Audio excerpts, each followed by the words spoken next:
Can you imagine it?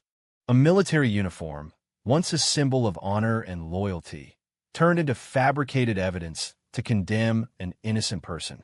A decorated general, once hailed as a defender of justice, now hunted like a fugitive, all because of a rushed judgment tainted by prejudice. This is the story of Alicia Monroe, a highly respected general in the United States Army. A leader, a role model, and a woman of integrity. She only wanted to enjoy a simple day with her family at the annual summer fair in Crescent City. But that day would change everything. The festival was alive with laughter, music, and the sense of grilled food and sweet pastries. Kids darted from game to game, while adults strolled leisurely, soaking in the warmth of the afternoon sun. Alicia, wearing her formal navy blue dress uniform, walked among the crowd. Her presence was commanding yet approachable, and the medals on her chest glimmered softly in the daylight. But she wasn't there to attract attention. For once, she wanted to be just another person in the crowd, enjoying life, enjoying freedom. She paused at a small stall where handmade leather jewelry was displayed. A young boy, no older than 10, approached her, his small hands holding out a bracelet. "I made this," he said shyly. His mother encouraged him to go on, and the boy smiled up at her with pride. Alicia crouched to his level and took the bracelet gently. "It's beautiful," she said. "It matches my uniform. I think I'll take it." The boy's smile lit up his face. His mother asked if they could take a picture with General Monroe. Alicia agreed, kneeling down as the mother snapped the photo. The moment was wholesome and pure, until chaos shattered the scene. A sudden explosion thundered at the far end of the street. Screams echoed through the air as people scattered in panic. Alicia's military instincts kicked in. She turned sharply toward the commotion, her eyes locking on the source. Smoke billowed from the entrance of Hunter's fine jewelry, glass scattered across the pavement. A robbery unfolding in broad daylight. Inside the smashed storefront, a figure in a navy blue military uniform was rummaging through jewelry cases, a pistol gripped in his hand. His hat was pulled low, hiding his face.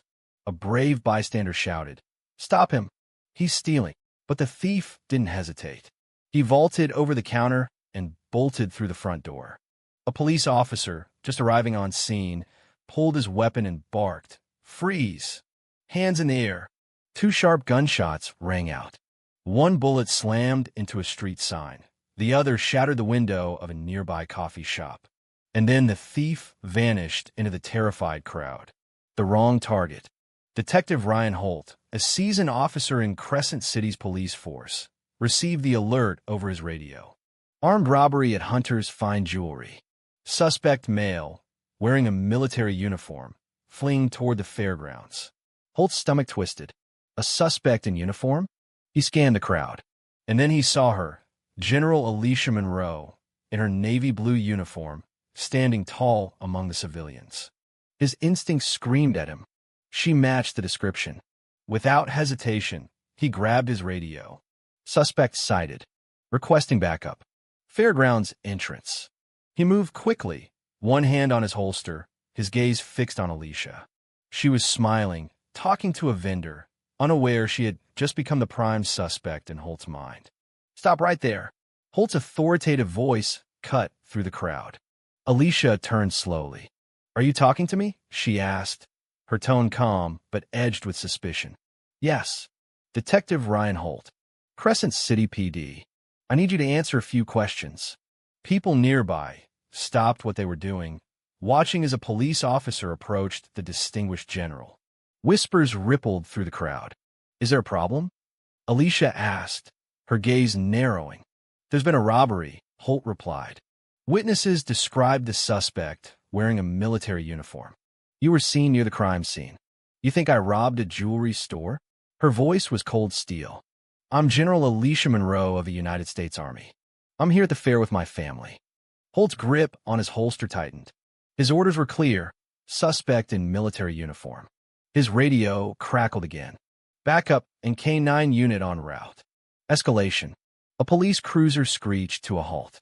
A German shepherd leaped out, barking furiously as its handler directed it toward Alicia.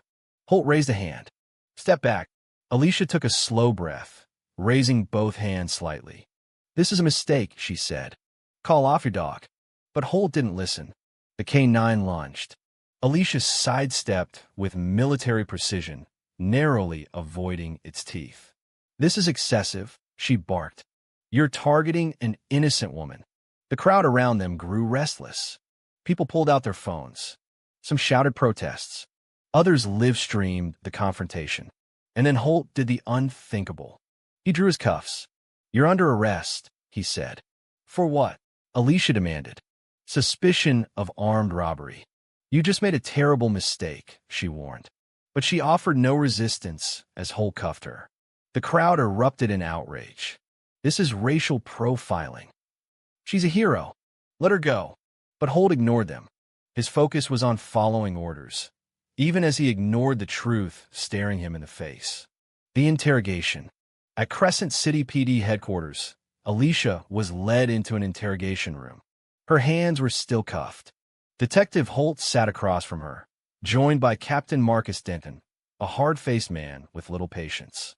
We need to know where you were during the robbery, Denton said. I was at the fair, Alicia answered sharply. There are photos and witnesses. I've been there all afternoon. Holt frowned but said nothing. Doubt was starting to creep in. Cooperate, Denton warned, or this will get worse. I've cooperated enough, Alicia replied. If you have evidence, show it. Otherwise, I want my lawyer. Within the hour, Clara Jennings, a sharp and fearless attorney, entered the room. She laid down a folder. Release my client now, Clara said. We have security footage proving she was at the fair before, during, and after the robbery. Denton's jaw clenched. Holt's pulse quickened. We have a suspect in uniform, Denton insisted. And he was seen fleeing in a black SUV 10 minutes before General Monroe was even near the crime scene, Clara countered. The cover-up. Later that night, Holt reviewed security footage on his own. The timestamps didn't lie. 4:32 p.m., a man in military garb fleeing the scene. 4:37 p.m., Alicia Monroe arriving at the fairgrounds. He had arrested the wrong person, but Captain Denton ordered him to bury the evidence. We can't afford the media storm, Denton said. The public needs closure. We'll make her the face of this. Holt hesitated. He had trusted the system his whole career, but now he was being told to ignore the truth. The decision. Holt faced a choice. Follow orders, keep his job, and let Alicia Monroe take the fall. Or expose the truth and risk everything. He made the call. He reached out to Derek Collins, an ex-cop turned whistleblower. Together, they uncovered evidence of widespread corruption within Crescent City PD, linking Denton and others to criminal networks. The exposure. General Monroe and Clara Jennings held a press conference. Cameras rolled as Alicia spoke. I fought for this country, and yet, I was treated like a criminal because of my uniform and the color of my skin. If this can happen to me, who will it happen to next? Detective Holt stepped forward. I was wrong, and I will testify to the truth. The aftermath. The scandal shook the nation. Denton and several high-ranking officers were arrested. Federal investigations led to sweeping reforms in Crescent City's police force. Alicia Monroe became an advocate for police reform, founding an organization dedicated to supporting victims of wrongful arrests and discrimination. Ryan Holt, though stripped of his badge, became an educator, teaching new recruits about ethics and accountability. Epilogue. Years later, Alicia stood before Congress, advising on national police reform. Her voice was stronger than ever. They tried to silence me, she said, but they only made me louder. And Ryan Holt? He stood in a classroom telling new cadets, you have a choice. Be a pawn, or stand for justice. This is the story of Alicia Monroe and Ryan Holt. But it's more than that. It's about the countless voices silenced by corruption, and those brave enough to speak when no one else would. What would you do? Would you stay silent? Or would you stand for the truth?